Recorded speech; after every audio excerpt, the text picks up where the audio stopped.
Merci Marie-Pierre. Donc bonjour à tous et merci d'être venu participer à ce webinaire, à l'écouter ce matin et poser des questions. Donc on va essayer pendant cette matinée d'aborder la question un peu complexe de l'efficience alimentaire des vaches laitières et de vous présenter les principaux résultats du projet Défilé, qui est un projet à la fois ANR et Apigène, qui sont les deux financeurs de ce projet, et qui se termine très prochainement après 4 ans et demi de travaux. Voilà. Donc la première question face à l'objectif d'améliorer l'efficience alimentaire, c'est bien sûr de se poser la question, c'est quoi l'efficience alimentaire? Donc c'est ce que je vais essayer de faire un peu dans l'introduction. Et puis tout au long des exposés et des sessions, on essaiera de voir comment l'évoluer, pourquoi l'améliorer, et puis aussi peut-être comment l'améliorer. Alors, très rapidement, l'efficience est une notion très présente en économie et qui a été très utilisée pour essayer d'améliorer et d'optimiser les systèmes de production en général. Et d'une façon générale, c'est le rapport entre les biens produits, ou les services produits, et les ressources qui sont utilisées pour le faire. Donc l'idée, c'est pour accroître l'efficience, c'est d'utiliser moins de ressources pour réaliser la production ou inversement, d'avoir plus de produits pour les mêmes ressources. Donc l'efficience, elle est souvent confondue en termes de terminologie avec efficacité, mais les économistes préfèrent utiliser efficacité pour mesurer la relation entre les résultats obtenus et les objectifs fixés. Donc on va voir tout de suite en quoi ça peut éventuellement être important. Pour l'alimentation animale et l'efficience alimentaire des animaux, c'est un enjeu important parce qu'en fait, les animaux sont des transformateurs, contrairement aux productions végétales qui valorisent simplement la photosynthèse. Les animaux, en fait, convertissent des biomasses en produits animaux et ce sont des gros consommateurs du coup de biomasse sur la planète. Et aujourd'hui, il est important d'économiser ces ressources parce qu'elles deviennent de plus en plus limitées, notamment au niveau des terres, mais aussi au niveau de la compétition entre les différents usages, d'augmenter la compétitivité des filières. Cette compétitivité, c'était un critère très ancien pour travailler sur l'efficience alimentaire, réduire les impacts environnementaux, que ce soit via les émissions directes des animaux, les émissions de méthane ou les rejets d'azote, mais aussi toutes les émissions indirectes qui sont liées à la production des aliments eux-mêmes. Et puis, le dernier objectif qui est de plus en plus présent, c'est d'éviter de limiter la compétition entre les ressources alimentaires utilisées par l'animal et celles qui pourraient être directement consommables par l'homme. Alors, si on veut essayer de satisfaire ces enjeux et d'améliorer l'efficience alimentaire, il faut quand même veiller à le faire sans altérer les autres fonctions de production du système, parce que sinon, on va s'apercevoir qu'on n'est pas aussi efficient que ça. Et pour ça, il faut souvent essayer de le raisonner en fonction de l'échelle ou du niveau d'organisation qu'on considère, parce qu'on va s'apercevoir que c'est pas tout à fait la même chose lorsqu'on parle de l'efficience alimentaire à l'échelle d'un pays, de l'exploitation de l'animal, et je illustrerai ça dans mon introduction. Et puis, on verra que mesurer l'efficience de façon adaptée, c'est un challenge qui n'est pas aussi simple qu'on pourrait le croire.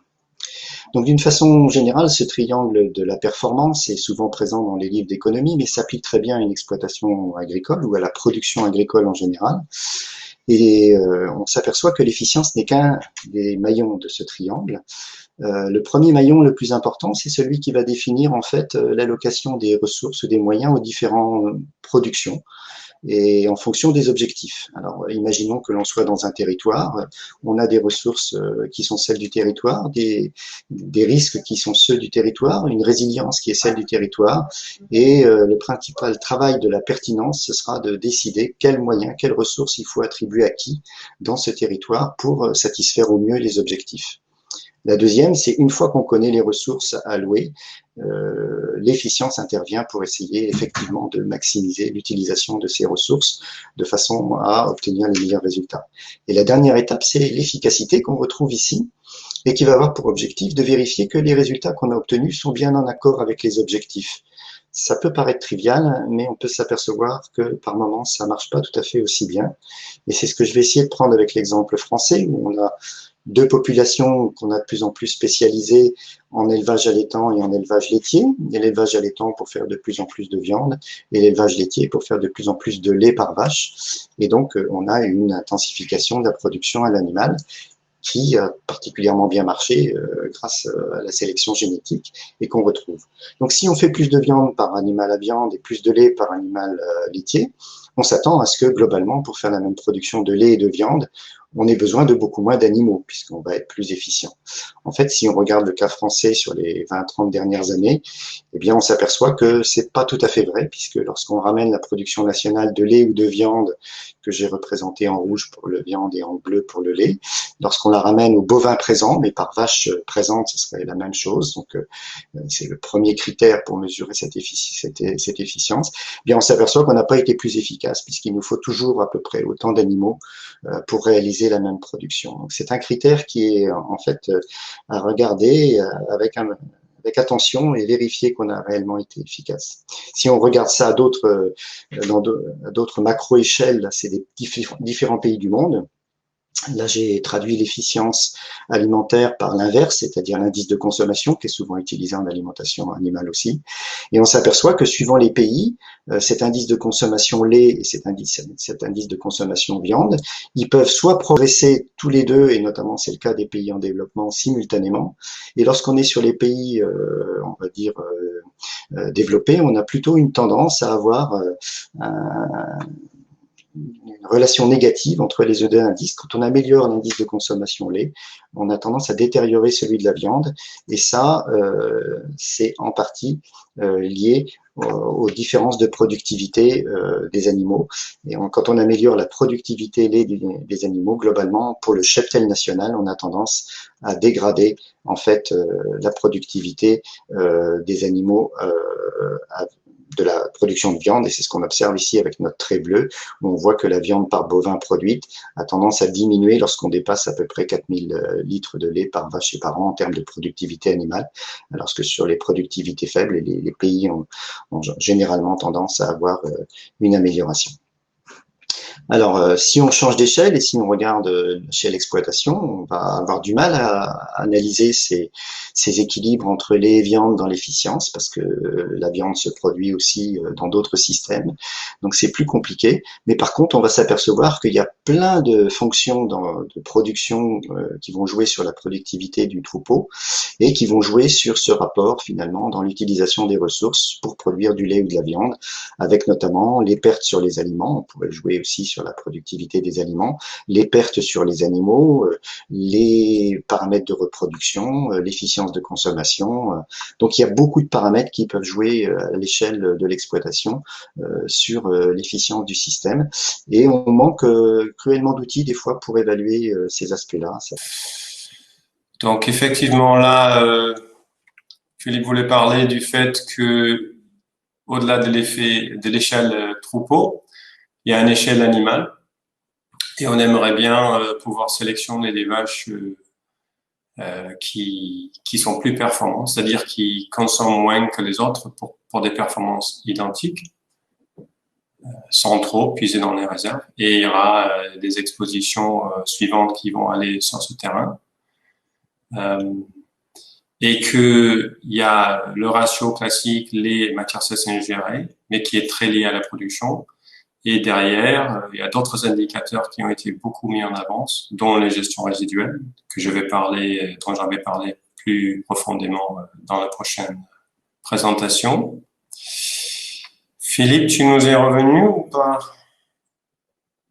Oula, bon, bah, on va continuer de boiter. Voilà, après c'est le programme, donc je pense qu'on peut... D'accord, donc...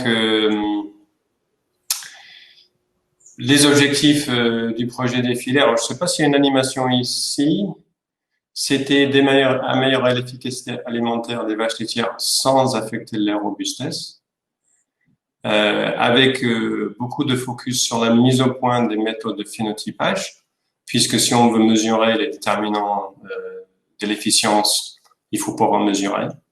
Et dans un contexte des applications demain pour le suivi de l'élevage et de l'état des animaux. Donc, on part de l'élevage de précision. Et puis, deuxième point, c'était étudier des déterminants de l'efficacité alimentaire sur les vaches laitières pour savoir quels sont les critères qu'on aimerait bien sélectionner sans perdre justement le volet santé, bien-être et reproduction des animaux.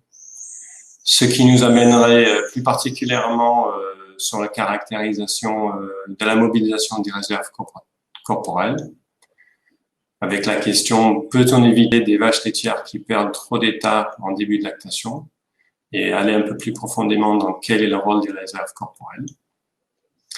Et pour quelque part essayer d'avoir une valeur ajoutée de tout ce travail en plus, c'est une approche modélisatrice de cette efficience et des conséquences possibles. Donc, si on part sur une sélection avec certains critères ou d'autres critères, est-ce qu'on peut prédire ce qui va se passer dans le temps avec cette sélection sur l'efficience et sur les performances, et mettre ça dans un contexte à l'échelle du troupeau, dans les différents modes de conduite. Le réseau, voilà. Donc, rapidement pour présenter le projet défilé et le programme. Les partenaires du projet, tout d'abord, qui étaient relativement nombreux, un consortium important avec à la fois des partenaires recherche, donc les UMR Pégase à Rennes, Gabi à Jouy, Mozart à Paris, PRC à Tours, et puis l'Institut de l'élevage. Donc le travail est né au fait de réflexion entre les deux UMT, Riel et puis IBIS, enfin au moins dans la précédente version d'IBIS. Les partenaires expérimentation, puisqu'on avait beaucoup de données expérimentales à obtenir, donc à la fois le domaine de Méjusaume à l'UMR Pégase, le domaine du Pinwara, la ferme expérimentale des Trinotières dans la chambre culture 49, et puis les données de FCEL qu'on a mobilisées pour les élevages de terrain. Et puis on avait un bureau d'études partenaire pour nous aider pour tout ce qui était développement de l'imagerie, qui est 3D West. Donc vous verrez les résultats dans le projet. Et puis les financeurs, donc que j'ai mentionné tout à l'heure, l'AMR et Apigen. Donc ce programme ce matin est divisé en fait en 4 grandes sessions. La première session qui est cette introduction à l'efficience alimentaire et dont je viens de faire la première étape, et Nicolas va prendre le relais pour essayer de montrer comment on peut mesurer cette efficience et pourquoi c'est pas aussi simple qu'on pourrait croire. Ce sera suivi d'une série de questions par rapport à cette première partie de la session. La deuxième sera dédiée à la compréhension des variations de l'efficience alimentaire, avec une première partie qui sera consacrée à essayer de mesurer de nouveaux phénotypes d'intérêt grâce à l'imagerie 3D, une partie de ces phénotypes pouvant aussi eux-mêmes être importants pour expliquer des différences d'efficience alimentaire. Et Amélie Fischer de Libelle traitera ensuite ces questions de savoir quels sont les déterminants finalement de l'efficience, et essaiera d'expliquer dans nos travaux comment on peut constater que certaines vaches sont plus efficientes que d'autres grâce à certains mécanismes. Là aussi, ce sera suivi d'une série de questions avant une pause, de façon à faire un petit break pour faire votre café virtuel. Et puis les 2 dernières sessions seront consacrées, la première aux réserves corporelles et au rôle que peuvent jouer les réserves corporelles avec ces fonctions de production. Et un premier exposé de Rachel Lefebvre de l'UMR Gabi sera sur les trajectoires d'ingestion, de production et de mobilisation selon le potentiel génétique de l'état corporel de vache Holstein. Donc est-ce que si on a des animaux qui sont génétiquement plus gras ou plus maigres, ça influence les trajectoires de production?